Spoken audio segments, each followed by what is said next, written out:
আসসালামু আলাইকুম। সংবাদে আপনাদের সবাইকে স্বাগত জানাচ্ছি। আমি ফিরোজ তোহা। শুরুতেই আরবে কেবলস সংবাদ শিরোনাম জানিয়ে দেব এই মুহূর্তে হাতে পাওয়া সর্বশেষ গুরুত্বপূর্ণ আপডেট বাংলা সংবাদ। শুরুতেই থাকছে, দেশে কর্তৃত্ববাদের কোনো জায়গা হবে না বলে উল্লেখ করে বিএনপির স্থায়ী কমিটির সদস্য সালাউদ্দিন আহমেদ বলেছেন, ছাত্র জনতার নজিরবিহীন রক্তস্নাত বিপ্লবের মাধ্যমে পাওয়া বিজয়কে অর্থবহ করতে হবে, দেশকে প্রকৃত গণতান্ত্রিক রাষ্ট্র হিসেবে উপহার দিতে হবে। তিনি আরও বলেন, অভ্যন্তরীণ ষড়যন্ত্র থেকে সবাইকে সজাগ থাকতে হবে, দেশে শৃঙ্খলা ফিরিয়ে আনতে হবে, দলমত নির্বিশেষে গণতন্ত্রের সুফল দেশের মানুষকে ভোগ করতে হবে। বাংলাদেশ যে একটি আইনের শাসনের রাষ্ট্র তা বিশ্ববাসীকে দেখাতে হবে। স্বাধীন রাষ্ট্রের নাগরিক হিসেবে যেন সবাই মেরুদণ্ড সোজা করে দাঁড়াতে পারে, তার জন্য ঐক্যবদ্ধভাবে কাজ করতে হবে। এবারে জানাবো পুলিশ সদস্যদের 4 দিনের আলটিমেটাম। পুলিশের যেসব সদস্য এখনও কর্মস্থলে ফেরেনি তাদের আগামী বৃহস্পতিবারের মধ্যে কর্মস্থলে ফিরতে বলা হয়েছে। অন্তর্বর্তীকালীন সরকারের স্বরাষ্ট্র মন্ত্রণালয়ের দায়িত্বপ্রাপ্ত উপদেষ্টা brigadier general M Sakhawat Hossain সচিবালয়ে সাংবাদিকদের এক প্রশ্নের উত্তরে একথা বলেন। জানাবো, ঢাকাকে অস্থিতিশীল করতে দেওয়া হবে না। বিএনপির আন্তর্জাতিক কমিটির সদস্য ইঞ্জিনিয়ার ইশরাক হোসেন বলেছেন, ছাত্র জনতার ঐতিহাসিক বিজয়কে প্রশ্নবিদ্ধ করতে একটি মহল পরিকল্পিতভাবে ষড়যন্ত্রে লিপ্ত হয়েছে। রাষ্ট্রীয় সম্পদ, ধর্মীয় উপাসনালয়ে হামলার অপচেষ্টা করে বিভিন্ন গুজব ছড়িয়ে রাজনৈতিক এবং ধর্মীয় অনুভূতিতে আঘাত করবার চেষ্টা করছে দুর্বৃত্তরা। জানিয়ে দেব, সংখ্যালঘুদের নিরাপত্তা বিঘ্নে ভারতের ইন্ধন দেখছে হেফাজত। বাংলাদেশের সংখ্যালঘুদের নিরাপত্তা বিপন্নের ভারতের মদত রয়েছে বলে দাবি করে হেফাজতে ইসলাম বলেছে, বাংলাদেশে সবসময় সংখ্যালঘু নির্যাতনের বেনিফিশিয়ারি হয়েছে ভারত ও স্বৈরাচারী হাসিনা। গণ অভ্যুত্থানের মুখে হাসিনা ভারতে পালিয়ে যাবার পর থেকে ভারতের কিছু মুসলিম বিদ্বেষী মিডিয়া, রাজনৈতিক বাংলাদেশের সংখ্যালঘুদের উপর আক্রমণ হচ্ছে এমন গুজব ছড়িয়ে বাংলাদেশ বিরোধী প্রচারণা শুরু করেছে। এদিকে আমিরাতে দণ্ডপ্রাপ্ত প্রবাসীদের মুক্তির বিষয়ে কথা বলবেন ডক্টর ইউনূস। আরব আমিরাতে বিক্ষোভ করে দণ্ডপ্রাপ্ত হওয়া প্রবাসীদের মুক্তির বিষয়ে সেদেশের ঊর্ধ্বতন কর্মকর্তাদের সঙ্গে অন্তর্বর্তী সরকারের প্রধান উপদেষ্টা ডক্টর মোহাম্মদ ইউনূস কথা বলবেন বলে জানিয়েছেন পররাষ্ট্র উপদেষ্টা মোহাম্মদ তৌহিদ হোসেন। এবং সর্বশেষ জানাবো আন্তর্জাতিক সংবাদ। আগামী 24 ঘন্টা ইসরায়েলের জন্য সবচেয়ে ভয়াবহ সময় বলে দাবি করেছে ইহুদিবাদী মিডিয়াগুলো। ইসরায়েলি গণমাধ্যমগুলোর অনুমান, ইরান ও হিজবুল্লাহ আগামী 24 ঘন্টার মধ্যে ইসরায়েল সরকারের বিরুদ্ধে একযোগে হামলা চালানোর পরিকল্পনা করছে। দখলদার সরকারের একটি মিডিয়া রোববার জানিয়েছে, যুক্তরাষ্ট্র এবং ইসরায়েল বিশ্বাস করে যে হিজবুল্লাহ আগামী 24 ঘন্টার মধ্যে আক্রমণ শুরু করবে, এরপর ইরানও এতে যোগ দেবে। এতক্ষণ শিরোনাম শুনছিলেন, এবার বিস্তারিত। প্রিয় দর্শক, আপনি যদি এই চ্যানেলে নতুন হয়ে থাকেন, ভিডিওটি দেখতে দেখতে চ্যানেলটি সাবস্ক্রাইব করে আমাদের সঙ্গে থাকুন। আর এই ভিডিও সম্পর্কে আপনি আপনার মূল্যবান মতামতটি কমেন্ট বক্সে জানিয়ে দিন। আর হ্যাঁ প্রিয় দর্শক, জানিয়ে দিন ভিডিওটি কোথা থেকে দেখছেন। দেশে কর্তৃত্ববাদের কোনো জায়গা হবে না, সালাউদ্দিন আহমেদ। দেশে কর্তৃত্ববাদের কোনো জায়গা হবে না বলে উল্লেখ করে বিএনপির স্থায়ী কমিটির সদস্য সালাউদ্দিন আহমেদ বলেছেন, ছাত্র জনতার নজিরবিহীন রক্তস্নাত বিপ্লবের মাধ্যমে পাওয়া বিজয়কে অর্থবহ করতে হবে, দেশকে প্রকৃত গণতান্ত্রিক রাষ্ট্র হিসেবে উপহার দিতে হবে। রোববার বিকেলে রাজধানীর শেরেবাংলা নগরে বিএনপির প্রতিষ্ঠাতা প্রয়াত রাষ্ট্রপতি জিয়াউর রহমানের কবরে শ্রদ্ধা নিবেদন শেষে একথা বলেন তিনি। সালাউদ্দিন আহমেদ আরও বলেন, অভ্যন্তরীণ ষড়যন্ত্র থেকে সবাইকে সজাগ থাকতে হবে, দেশে শৃঙ্খলা ফিরিয়ে আনতে হবে, দলমত নির্বিশেষে গণতন্ত্রের সুফল দেশের মানুষকে ভোগ করতে দিতে হবে। বাংলাদেশে যে একটি আইনের শাসন রাষ্ট্র তা বিশ্ববাসীকে দেখাতে হবে। স্বাধীন রাষ্ট্রের নাগরিক হিসেবে যেন সবাই মেরুদণ্ড সোজা করে দাঁড়াতে পারে, তার জন্য ঐক্যবদ্ধভাবে কাজ করতে হবে। এর আগে দুপুর 2:15টায় দীর্ঘ 9 বছর পর ভারত থেকে ঢাকার হজরত শাহজালাল আন্তর্জাতিক বিমানবন্দরে পৌঁছান সালাউদ্দিন আহমেদ। প্রসঙ্গত 2015 সালের 10 মার্চ রাজধানীর উত্তরা থেকে সালাউদ্দিন নিখোঁজ হন। 62 দিন পর 11 মে ভারতের মেঘালয়ের শিলংয়ে স্থানীয় পুলিশ তাকে উদ্ধার করে। ভারতের পুলিশের পক্ষ থেকে তখন বলা হয়েছিল, সালাউদ্দিন শিলংয়ে উদ্ভ্রান্তের মতো ঘোরাঘুরি করার সময় লোকজনের ফোন পেয়ে তাকে আটক করা হয়। সালাউদ্দিনকে আটকের পর বৈধ নথিপত্র ছাড়া ভারতে প্রবেশের অভিযোগে দেশটির ফরেনার্স অ্যাক্ট অনুযায়ী মামলা করে মেঘালয় পুলিশ। পুলিশ সদস্যদের 4 দিনের আলটিমেটাম।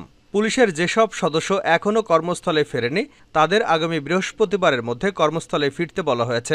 রোববার অন্তর্বর্তীকালীন সরকারের স্বরাষ্ট্র মন্ত্রণালয়ের দায়িত্বপ্রাপ্ত উপদেষ্টা ব্রিগেডিয়ার জেনারেল অবসরপ্রাপ্ত এম সাখাওয়াত হোসেন সচিবালয়ে সাংবাদিকদের এক প্রশ্নের উত্তরে এ তথ্য জানিয়েছেন। তিনি বলেন, দেশে পুলিশ ফিরে না এলে কী অবস্থা হতে পারে তা আপনারা জানেন। একটু আগে ব্যাংকের মধ্যে মারামারি দেখলাম, মনে হচ্ছে যার মতো যা পারে দখল করতে পারছে। আমি প্রথমেই বলতে চাই, যারা এখনো কর্মস্থলে ফেরেননি তাদের ফেরার সর্বশেষ তারিখ হচ্ছে আগামী বৃহস্পতিবার। এম সাখাওয়াত হোসেন বলেন, বৃহস্পতিবারের মধ্যে যোগদান না করলে আমরা ধরে নেব আপনি চাকুরি করতে ইচ্ছুক নন। এ বিষয়ে পুলিশের আইজিপি, র্যাবের ডিজি, ডিএমপির কমিশনারের সঙ্গে কথা বলেছি। বৃহস্পতিবারের মধ্যে যে যার স্থানে চলে যাবেন। তিনি বলেন, বৃহস্পতিবার থেকে আপনারা ডিউটিতে থাকবেন, কারো গায়ে অহেতুক কেউ হাত দেবেন না। বিচারের প্রক্রিয়াটা করব আমরা, কিন্তু বিচার বিভাগ তাদের বিচার করবে। বড় বা ছোট যারা দোষী হবেন তাদের পানিশমেন্ট দেওয়া হবে, কাউকে ঢালাওভাবে দোষারোপ করা যাবে না। জনগণের উদ্দেশ্যে স্বরাষ্ট্র মন্ত্রণালয়ের উপদেষ্টা বলেন, আপনারা পুলিশের গায়ে হাত উঠাবেন না, আপনারা নিজেরাই সাফার করছেন। রাতে আমার কাছে বিভিন্ন জায়গা থেকে ডাকাতি হচ্ছে বলে ফোন আসে, আমি বলি আল্লাহ আল্লাহ করো, ডাকাতি হলে পুলিশ না থাকলে কি করবে? তিনি আরো বলেন, পুলিশের আহতদের এইমাত্র দেখে এসেছে, আমাদের যতদূর করা দরকার আমরা করব। বৃহস্পতিবারের মধ্যে জয়েন করেন, এটা আমার প্রথম প্রায়োরিটি। একটু আগে দেখলাম আনসারের একটা অংশ রাস্তা বন্ধ করে রেখেছে, তাদের কিন্তু দাবি দেওয়া আছে, সবারই দাবি দেওয়া আছে, আমারও দাবি দেওয়া আছে। আমার দাবি দেওয়া হচ্ছে আপনারা ফিরে যান, আমি স্বরাষ্ট্র উপদেষ্টা হিসেবে যতটুকু করা দরকার ইমিডিয়েটলি করব। আমি কোনো রাজনৈতিক লোক না, আমি যা বলবো তাই করব। ঢাকাকে অস্থিতিশীল করতে দেওয়া হবে না, ইশরাক। বিএনপির আন্তর্জাতিক কমিটির সদস্য ইঞ্জিনিয়ার ইশরাক হোসেন বলেছেন, ছাত্র জনতার ঐতিহাসিক বিজয়কে প্রশ্নবিদ্ধ করতে একটি বিশেষ মহল পরিকল্পিতভাবে লিপ্ত আছে।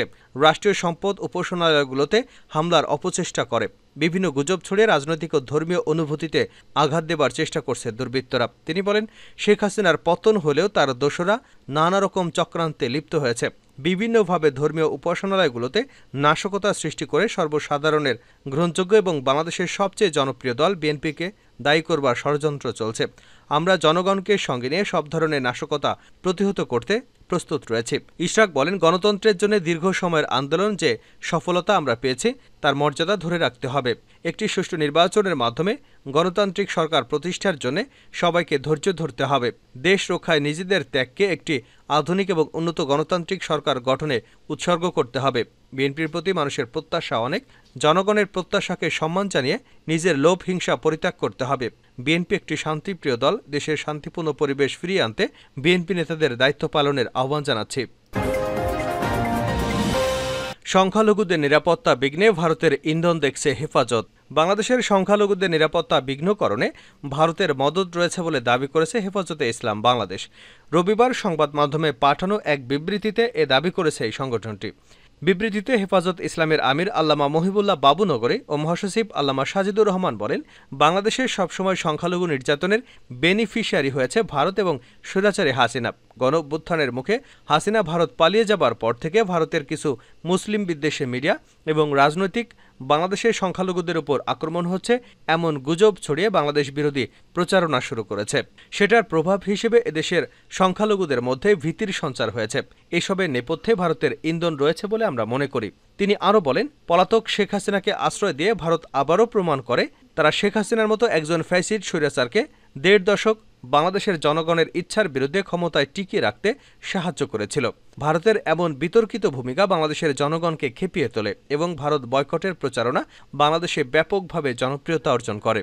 তারা বলেন, সংখ্যালঘুদের জানমাল উপাসনালয় রক্ষায় প্রতিটি এলাকায় স্থানীয় ছাত্র জনতা দ্রুত এগিয়ে আসায় ভারতের চক্রান্ত ব্যর্থ হয়ে গেছে।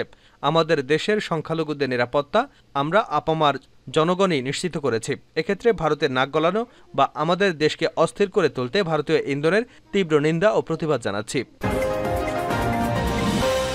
শেষ করছে আন্তর্জাতিক সংবাদে। আগামী ২৪ ঘন্টা ইসরায়েলের জন্য সবচেয়ে ভয়াবহ, ইসরায়েলি মিডিয়ার দাবি। আগামী ২৪ ঘন্টা ইসরায়েলের জন্য সবচেয়ে ভয়াবহ সময় বলে দাবি করেছে ইহুদিবাদী মিডিয়াগুলো। ইসরায়েলি গণমাধ্যমগুলোর অনুমান, ইরান হিজবুল্লাহ আগামী ২৪ ঘন্টার মধ্যে ইসরায়েল সরকারের বিরুদ্ধে একযোগে হামলা চালানোর পরিকল্পনা করছে। দখলদার সরকারের একটি মিডিয়া রোববার জানিয়েছে, যুক্তরাষ্ট্র এবং ইসরায়েল বিশ্বাস করে যে হিজবুল্লাহ আগামী ২৪ ঘন্টার মধ্যে আক্রমণ শুরু করবে, তারপর ইরান এতে যোগ দেবে। আরেকটি ইসরায়েলি সংবাদপত্র ঘোষণা করেছে, হিজবুল্লাহ আগামী দিনে ইসরায়েলের বিরুদ্ধে হামলা চালাতে বদ্ধপরিকর। গাজায় যুদ্ধবিরতি সংক্রান্ত আসন্ন আলোচনার প্রেক্ষিতে হিজবুল্লাহ তার পরিকল্পনা পরিবর্তন করবে না বলে উল্লেখ করা হয়েছে ইসরায়েলি সংবাদপত্রটির প্রতিবেদনে।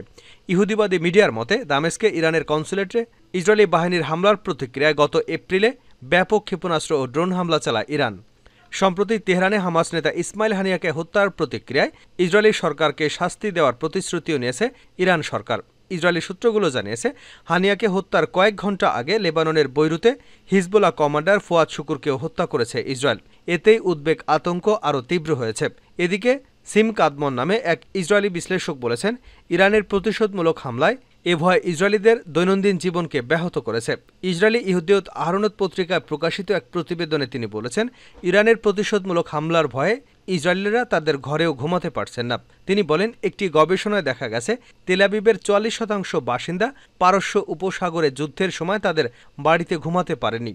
যদি এখনও সমীক্ষা করা হয় তাতে দেখা যাবে ইরানের আক্রমণের ভয়ে ঘুমাতে পারছে না এমন ইসরায়েলি জনগণের সংখ্যা ৪৪% বেশি হবে।